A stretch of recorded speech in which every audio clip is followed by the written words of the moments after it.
mesdames, messieurs, vous savez, les comptes bancaires de l'hôpital de Panzi que dirige le docteur Denis Mukwege ont été saisis par le pouvoir congolais. Cet hôpital est accusé de non-paiement de l'impôt professionnel sur le revenu hyper. Cette situation occasionne donc des conséquences négatives pour les malades, mais aussi les agents. Jean-Pierre Kayembe, pensez-vous que c'était nécessaire de bloquer les comptes de l'hôpital de Panzi? Oui, je sens dans cette mesure une sorte d'acharnement.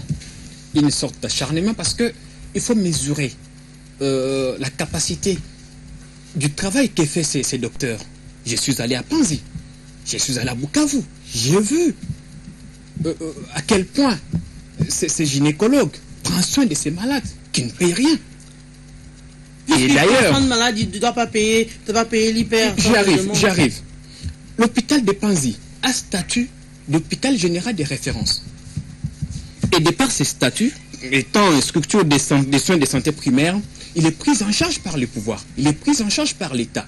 Et d'ailleurs, d'après mes sources, une partie des agents de cet hôpital, ces agents sont mécanisés. Il y en a d'autres qui traînent encore, qui doivent être mécanisés, en état mécanisé. Ils sont censés être payés.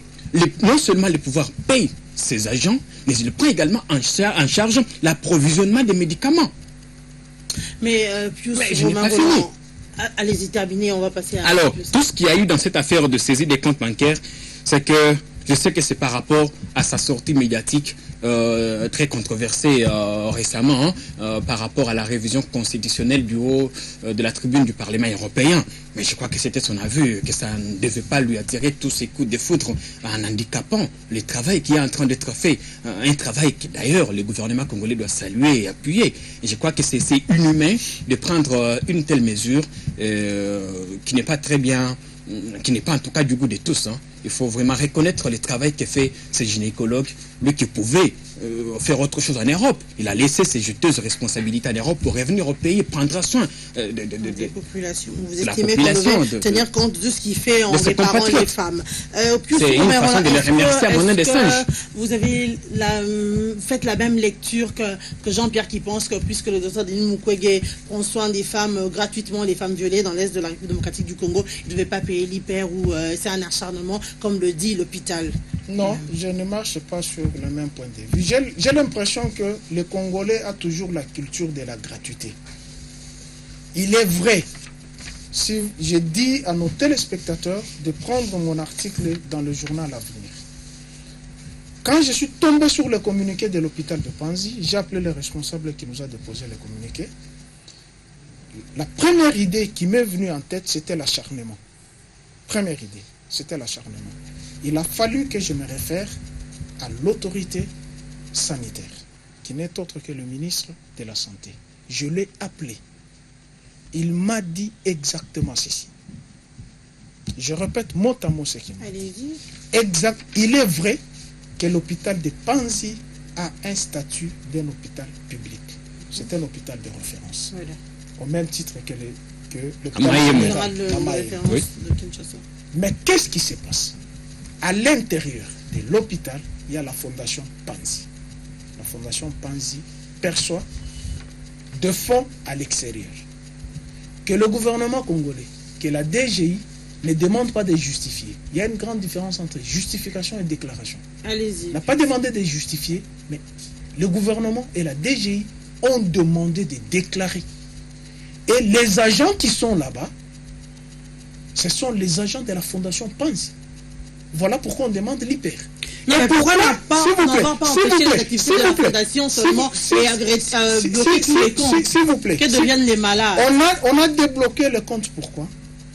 Le docteur a payé en 2014 l'hyper. Il a payé. 2012, 2013, il n'a pas payé. Pour quelle raison il n'a pas payé 2012, 2013 et il a payé 2014? Et quand on lui envoie les agents de la DGI, on les chassait. C'est ça ce que le ministre m'a dit. On les chassait. Donc, la saisie des comptes, ce n'est pas un acharnement contre l'hôpital, mais c'est juste pour permettre à la fondation Panzi de déclarer les fonds qu'il perçoit de l'extérieur pour cet hôpital, qui a un statut l'hôpital général. D'un hôpital Donc public. l'État est Alors, censé pourquoi n'avoir retirer pas à la gelé les source. comptes de la fondation L'État est Panzi? censé retirer à la source Pourquoi? l'hyper. Oui, je me pose une question. Pourquoi n'a-t-on pas gelé les comptes de la fondation Panzi et sans prendre compte de l'hôpital? Point d'interrogation. Et pourquoi a-t-on laissé Panzi et Mukwege depuis Et tout ce temps si sans lui faire ses procès? Non, les comptes on- de la fondation sont dans le même compte que de la fondation Panzi, qu'est-ce qu'on va faire? Comment on Mais va faire la l'État, différence? Je crois qu'il fallait d'abord mesurer. Il fallait mesurer. Ça fait 3 ans qu'on lui demande ça. Ça fait 3 ans qu'on lui demande. Il a payé une année. 2014. Madame, il y a un goût sur roche. Il y a un goût sur Il n'y a roche. pas un goût sur roche. Vous n'avez pas l'information. Il faut enlever la culture Pius, de la gratuité. Pius, la gratuité, c'est juste pour les femmes violées et il prend soin de ces femmes. Mais vous avez dit qu'il a payé 2014. Oui. Mais le docteur Mukwege estime, on a lu sur les nets et sur d'autres sites, il dit que c'est un acharnement vu ses déclarations sur les tribunes du monde. Il veut récupérer la situation politique pour résoudre la situation fiscale. Mais moi, je pense Il n'est pas le seul à pouvoir déclarer la non-révision constitutionnelle. Il n'est pas le seul.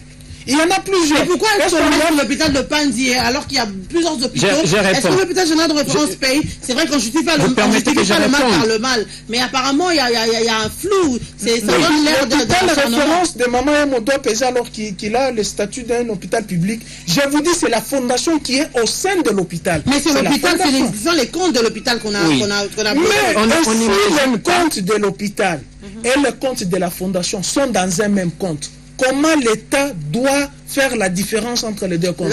Il faut d'abord saisir tout. Il a juste voulu asphyxier les docteurs. Non. Oui, lui régler les comptes. Passer à un autre dernier sujet. Parce qu'on sait que depuis un temps, quiconque se prononce contre la modification de la Constitution, il a tout de suite le pouvoir sur son dos. Je sens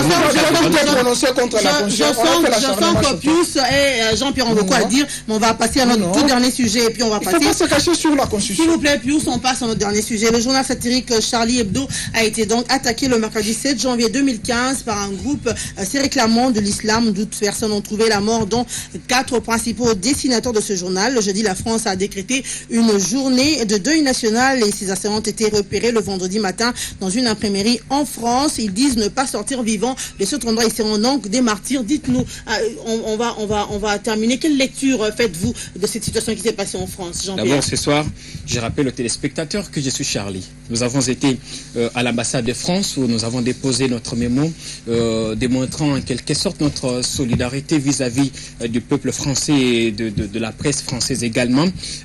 Cette affaire est injustifiable. Je ne comprends pas comment ces terroristes invétérés. Et déjà on apprend que deux se sont tués et deux ont été tués et on a les autres sont sortis de cette imprimerie. Notre vœu était que ces terroristes soient retrouvés et qu'ils soient punis sévèrement même, de manière exemplaire, parce qu'il est impensable qu'ils fassent cette éruption et tuent une dizaine de personnes, 12 personnes environ, tuer des journalistes, des génies, des gens qui ont fait l'histoire, et c'était totalement impensable, invivable. C'était des gens sans cœur qui, au nom de je ne sais quel Allah, vont tuer les gens. En tout cas, je crois que la presse congolaise est aussi des cœurs, avec les confrères parisiens. Merci Jean-Pierre. Juste Romain Roland, quel est faites-vous de cela avant qu'on clôture notre émission? Oui, la liberté d'expression a été mise en pâture par ces assaillants, dont je ne peux que saluer s'il advenait quelque chose de mal contre ces deux frères fondamentalistes, et je ne sais pas, comme l'a dit mon co-débatteur Jean-Pierre, au nom de quel Dieu on doit faire couler le sang. Et je ne pense même pas que si Mahomet, les prophètes, connaissaient ces deux assaillants. C'est un individu comme tout autre individu. En fait, le monde évolue, il y a la liberté d'expression, chacun s'exprime de la manière dont il veut.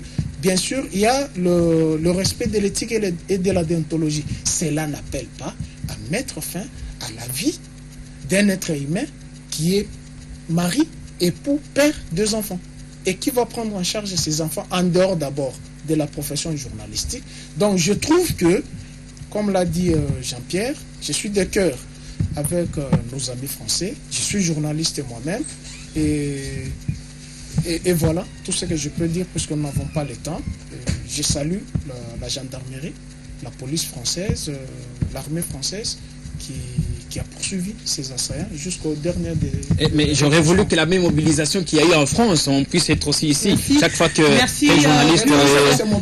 merci Pius Romain Roland. Merci Jean-Pierre Kayembe de nous avoir accompagnés. Merci à vous, très chers téléspectateurs, de nous avoir suivis. On se retrouve la semaine prochaine. Au revoir. Merci.